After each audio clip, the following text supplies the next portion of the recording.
Welcome back to Armchair Chats. I'm your host, Rita Slanina, and today we have an amazing author. Adrian Santiago is made of a little bit of everything: the spice of the Caribbean islands, sharp edges from a childhood on the block of Buffalo, New York, some southern charm, and a dose of crazy from the land of Florida Man, and a knack for drama, born of comics, punk rock music, and a love of stories. Let's bring him on right now. Adrian, Thank welcome. thank you Thank you very very much for much for having having me. I'm so excited to be here. A little nervous. I don't know. This is weird. I don't usually get nervous, but I don't know, there's an energy. It's that stage thing, right? It's like, we're live. Yeah. me. Yeah. Ah! Yeah. Yeah. And I'm not like the host of anything right now. I'm the guest. So I'm like, oh no, what's going to happen? You never know. So, welcome to the show. Let's start with your Thank you. latest book, Shadow of the Spark Mythic, Book One. How would you pitch it in one sentence?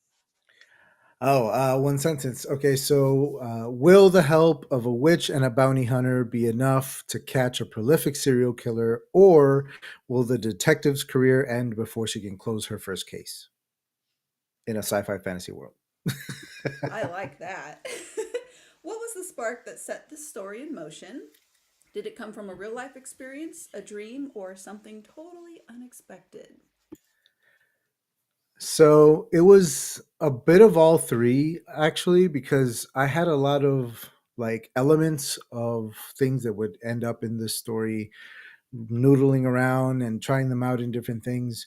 But it was specifically after something totally unexpected, a really intense mushroom trip one day that was an experience that I thought of for years, still think about to this day, and analyze and take apart and learn things about myself from it. So I wanted to tell that story, and so I fictionalized it into this sci-fi short story. And before I knew it, I realized that I was on the world that I had thought of, and the character that was rolling around in my head is opening the door and emerging, and like all of a sudden, everything came together in one story, and it was pretty cool. Oh my gosh, that's amazing. I love that. So your characters feel so real. Do you base them on people you know, or did they take a life of their own as you write? So early on in the development, when I'm inventing the characters, they're usually based on somebody I know, or they're designed in a way that's familiar to me, like an actor or an actress that I have in my head or something. But once I start writing them into the story, they definitely become their own thing. You know, pieces of my friends like backstories will be backstory pieces in the characters, things like that, but it's never like a carbon copy of a person that shows up. Like they're always their own thing. I find that is the most fun of writing a character. It can be just a little spark of something from someone you might know, a little thing of whatever, right? Like they're just a quirky habit someone may have, Yeah, and it just grows.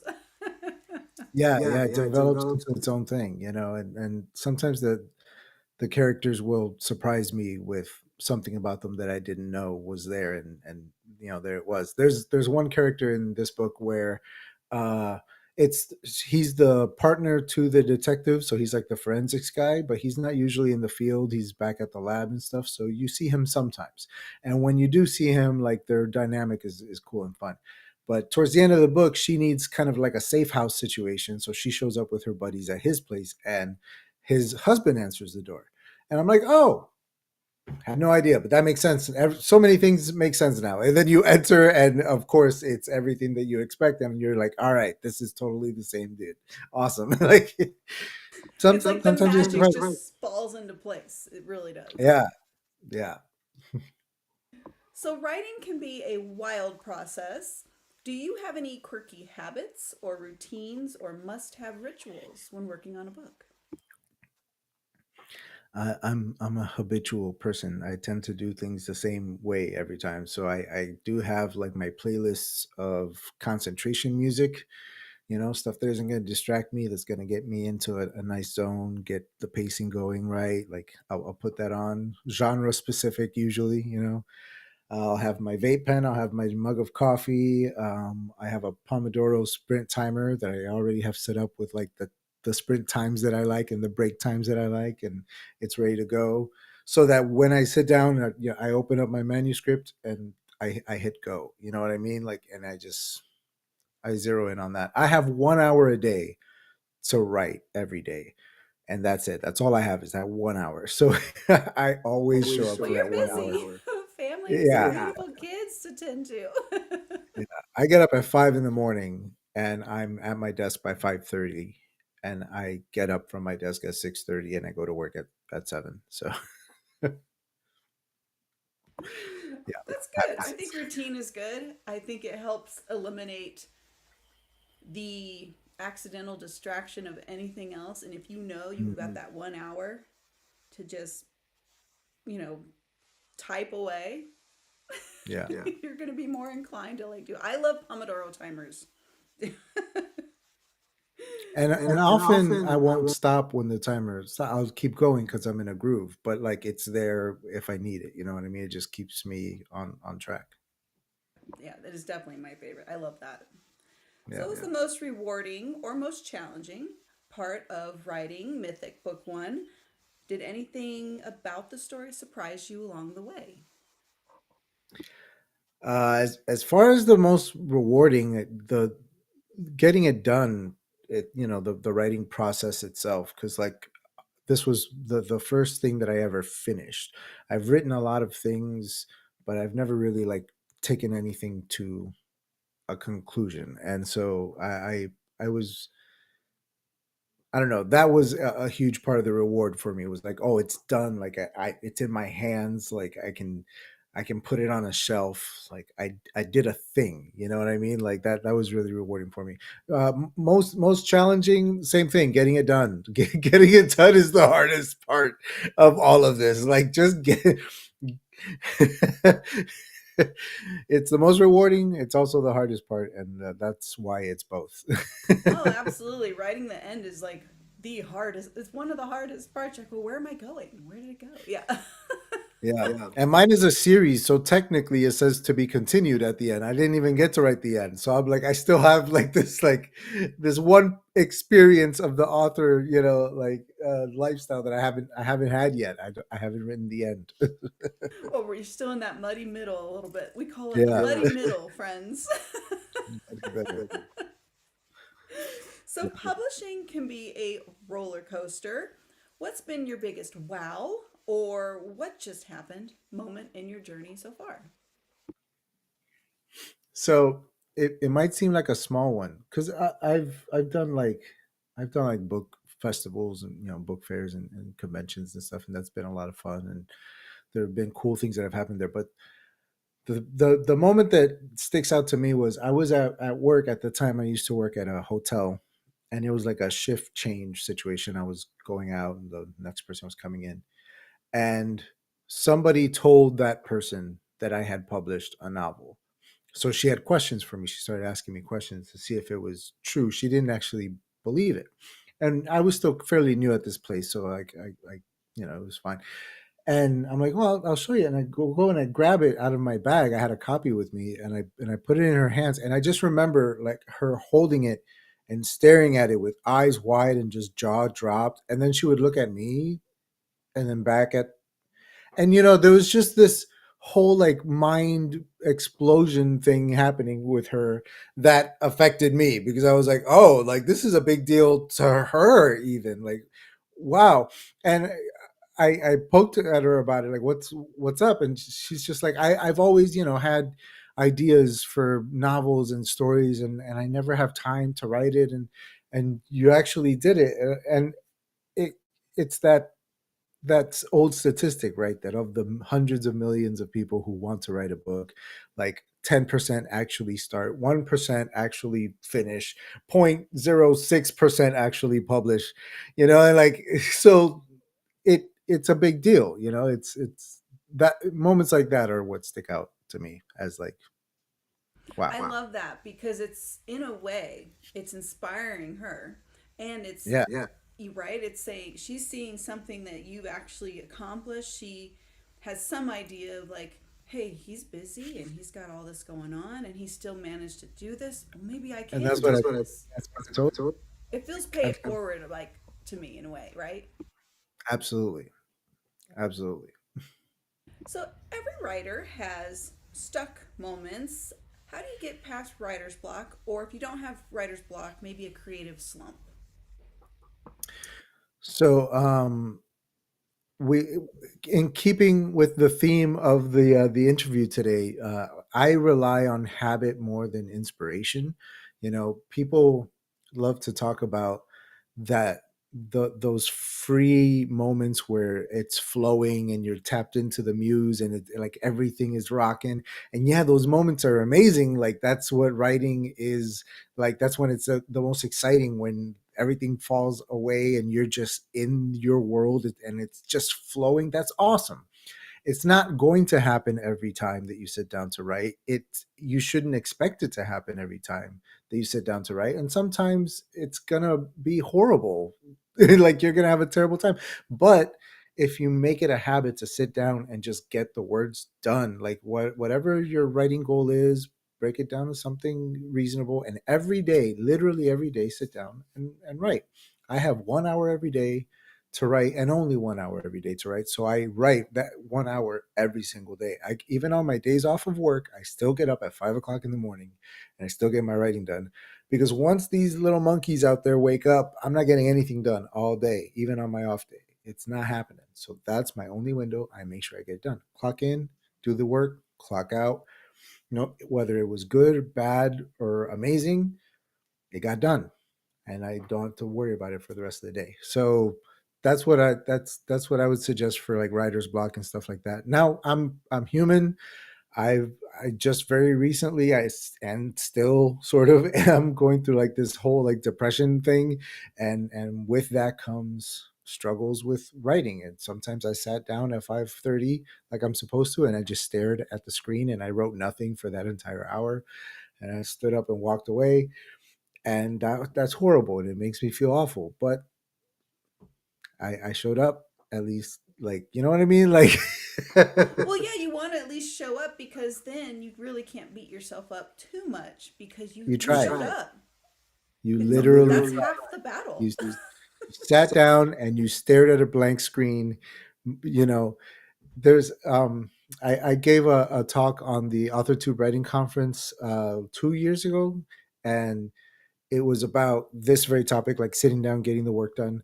And I opened it with a quote on the screen that said, "It was easier for Hitler to start World War II than it was for him to stare at a blank canvas. He wanted to be a painter and he couldn't cut it, so we got World War II instead." Like just paint, man. Just But put create. that in perspective. Yeah, if he just would have Just sat paint. down and done it, just who cares? It just looked like a 5-year-old did it. It doesn't matter. You did it. Just sit down and Just paint. just Get paint. So writers, just write. Just sit just and right. do it. Just It do can it. be about nothing. Yeah, I found myself staring at a television time or two instead. Yeah, yeah. Right? We're all human, man. It happens. Yeah, exactly. So let's dream big. If Shadow of the Spark, Mythic, were turned into a movie or TV show, who would you cast? So I think very cinematically when I'm writing it. I try to write it cinematically. I want you to kind of see a movie when you read my novel. So some of these are kind of easy answers. Like Migdalia is basically supposed to be Zazie Beats. Like I would just cast Zazie Beats. Like she's perfect for it. Um, Faye is, kind of a, like, I would say kind of a Margot Robbie type, in the sense that she's a very good actress, but also has like that classic beauty look that you can kind of mold and shape in different ways. But it doesn't have to be Margot Robbie. I would almost prefer it to be an unknown, like just some new actress to kind of play Faye. Um, and Lear, my other protagonist, is kind of a hard one because he's kind of like he's a Latino gentleman, but he's not too tall. He's kind of average height, but he's got kind of like an MMA kind of build, and skill set. So he's like wiry and like, so I don't know, like the right actor has to kind of come. It's like a Diego Luna kind of guy, but maybe a little bigger. Like, I don't know. There's a dude on Umbrella Academy who might fit the bill. I forget the gentleman's name, but I don't know. Some of these will have to probably go with some new. The bad guy can be Tom Hiddleston, like that kind of a Loki type kind of deal.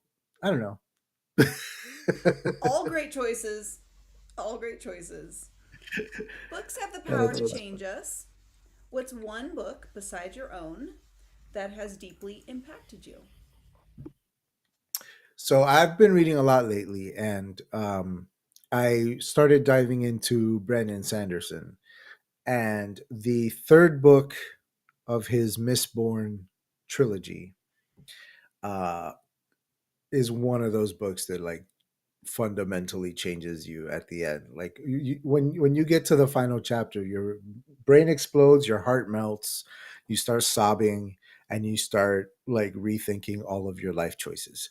Like it just it just does that, and it does it with like the most sucker punch of a story arc that you never saw coming. You for three books, you're following a side character, not the main character, but a side character. And this is how I'm gonna get away with this without spoiling it for anybody. You're following a side character who's going through an epic arc that you're kind of taking for granted a lot of the time, but it's there and you know it's good. You're just like so invested in all the action stuff that's happening. And once you get to the end and this character like comes into the fold and just changes the world, your mind is blown that the side character steps up and it totally checks out. Like you all the little pieces fell into place and it all made sense. It's an incredible like ending to a trilogy. It's by far my favorite book that I've read in this last year. So That sounds the Hero of amazing. Ages. The It's Hero called of the Hero of Ages. Ages. I've read one of Brandon Sanderson's book, and it was the book he did not actually intend to publish. His wife sort of urged him to do so. Okay. She's a mermaid? No. I want to say, was it Tress of the Emerald Sea? No, he wrote that one for her. Yes, I think that's the one. That might be It it. might be that one. Emerald He in it. wrote one for her because she wanted something, for her taste, and so he wrote that book for her. If I remember correctly, So good. that might be. So I know I love that book. So I Hero of Ages. I'm gonna read that one too. Very well. It's a great one. But it's also the payoff to the trilogy. Like it's the third book in the series, so there's a lot of like journey to get to that one, like blowing your mind. It's crazy. Noted. So if you could have a dinner party with three literary characters, yours or someone else's, who would you invite and why? Okay, so it's three. So I chose one of mine and two others. So Faye from my books because she's my favorite to write, and I think that she would like throw all the other people in the room off, and that'd be fun. Two would be John Coffey from The Green Mile. Um, Number one, I think he might be able to fix my shoulder, and then like I would live longer, and that's cool. And then third, Ned Stark, because I need to have like a really long chat with this dude. Like we need to really sit down and hammer down where he could have gone differently, because we could fix we could fix everything, Ned, if we just have one talk, sit down and coffee. All great That's choices. I'm gonna show up to that dinner uninvited. So I'll make the dinner, and stay for drinks, and we'll hammer all this out. I'm excited. What's one piece of advice you'd give to aspiring writers who hope to follow in your footsteps? The best advice that I can give is that while you should definitely do all the work hard, hustle, like nose to the grindstone type deal, um, the advice I would give is be patient with the results. Sometimes it's going to feel like you struck gold. Sometimes it's going to feel like you're climbing Mount Everest. Some days you're going to love this author gig, and some days it's going to really suck. And that's just how it goes, man. Like, just be patient, stick with it.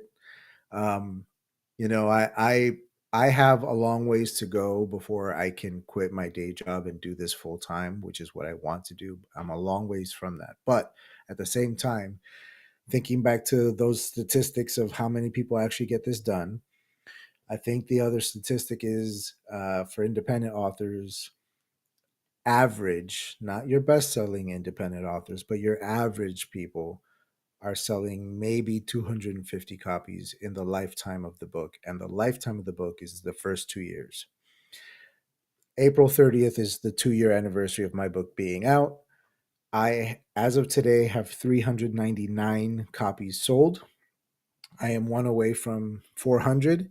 So I am extremely, pleased with the results, and I am very thankful to everybody who has purchased a copy of my book. Technically, I've surpassed 400 because I've sold copies myself that I had printed, which is why I don't have one to You hold better up. count those. Count those. I, Those count. I do count them. They just don't show up. If I want to show people a screen grab, they're like, "Hey, you said it was." I'm like, "Yeah, it doesn't show up here." So I'm one away from official numbers, but I've sold a bunch of others. So yeah, man, like it's be patient with the results and cut yourself some slack because so many people wish that they could publish a book and you're doing it. So do it. Great advice. So, what's next for you? Can you give us a sneak peek at any exciting projects or stories in the works? Okay, yeah. So there's a couple things coming up. So number one, with the 2 year anniversary of the book ebook is on sale for free from April 1st until April 30th. During that time, you can buy the ebook for free. Amazon doesn't allow this. They make me charge 99 cents. So you can pay 99 cents for it there, or you can go to other people and get it for free. Go to booksbyadrian.com. I have the universal book link. You can find your favorite bookseller, get it for free, and do it that way. Paperbacks are always for sale as well. You can get them on Amazon and other places. But if you buy them from me, from my website, it's the same price as theirs, but mine is signed. So Nice. do that. And okay, what's coming up? I'm working on book two. It's called Mythic: The Face of Gaia. Ooh. And the first book is set on this very sci-fi world that's orbiting that planet right there. Okay. Well, book two takes place on that planet right there, and that's going to be a fantasy world with little touches of sci-fi. And so these two worlds are sort of going to collide in book three. But this will be our introduction to the more heavily fantasy world of my universe. And so that's what I'm writing right now. It's got a crazy magic system and monsters and kingdoms and all kinds of cool stuff. So that's going to be fun. And it's written as a first contact story because the humans that come to that planet are basically aliens to those people. So we are the aliens coming to a world, and it's a first contact story. I It's like gonna be that. fun. Sort of throws it a little bit on its head, is what we would normally think is who the aliens would be, right? Yeah, I like to genre bend and come at it from a different angle. Yeah, I love that. So, a couple bonus fun questions. Just hit you with them real Ooh, quick and then I'll let you go. If you okay. had to describe your writing style in 3 words, what would they be? I tried. I attempted cinematic, and dialogue e, if that's a word, dialogue e. We'll take Like it. I like Tarantino movies. I like when the characters talk. Yeah, And your writing fuel, coffee, tea, or something stronger? definitely coffee. I ADHD all the way. This is my Adderall, and and then a little bit of cannabis, vape pens and stuff. Because Nice, nice. And if you could magically live inside any fictional world for a day, which would it be? most fictional worlds will kill me. So I would like to live in. Um, I can't even say like Willy Wonka because like he'll kill me. Like, where can I go where I'll Will be you have safe? blueberry girl status if you went there? I wanna be in the Legend of Zelda. I want to be one of the NPCs that is impossible to harm, but I can walk around and see all the cool lore. Like that's what I want. Love that. I love that. Well, thank you so much, Adrian, for being here. Would you like to leave our audience with the details on how they could buy our books or find out more about you? One stop shop for everything is easy is booksbyadrian.com. So that's booksbyadrian.com. From there, you can get to everything. You can get to my YouTube that way, to the social media. You can buy my book. And the members only section of the website, where is like, Patreon style stuff where you get early access to videos and you get cool goodies and stuff like that. That's opening on April 30th, the anniversary of the book. So come to booksbyadrian.com for that. Perfect. Thank you, Adrian, so much. Thank you. This was great. Thank you. If you like this interview, please like, comment, subscribe, and don't forget to share. For more information, links will be in the description box below and also in the show notes on the podcast.